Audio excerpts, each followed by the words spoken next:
how to populate text in a Word document. So basically, in a Word document, there might be times where you enter a piece of text, such as a name here, and you want it to populate that in a couple of other places in the document. So I've got this document laid out just to give you some context. Now this works in two parts. The first thing we need to do is create a bookmark and mark in Word what is the piece of text that we want to populate. So to do this, I highlight my name and I go to Insert and I'm going to choose Bookmark. I'm going to give this bookmark a name and I'm going to call it Client Name. Now, as I've typed it in, I've realised I've got a space between client and name. Now, a bookmark must not have any spaces, so I could either remove the space or type in an underscore between the two. And I'm going to click Add.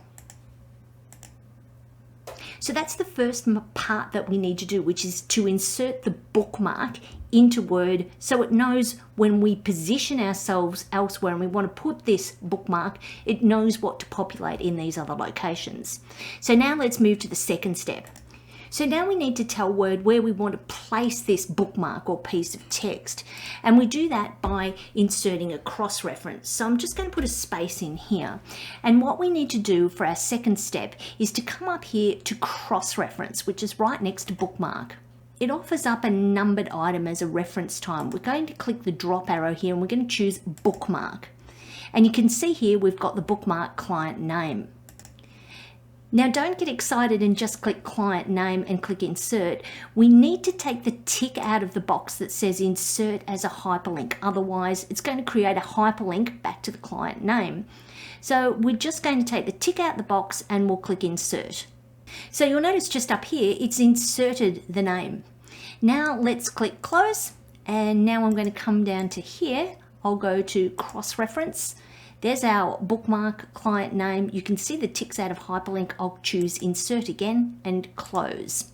So you can see here it's now populated in these parts.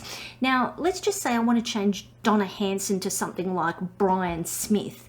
We don't go and change it here. We need to change it at the source, which is this area here. Now we have to be very careful because this area here is now what's called a field code. If we highlight this and delete it, it deletes the field code. So we need to select it and type over it. So we need to edit the text rather than select it and retype it in. So I'm just going to type in Brian Smith and then I'll just delete this information. You'll notice it doesn't update straight away. Now the reason it doesn't automatically update is if your document happens to be quite long, it makes things hard. So what we need to do is we need to go Control A to select the entire document.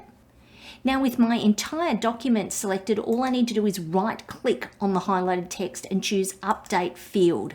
And you'll notice that it automatically updates the text.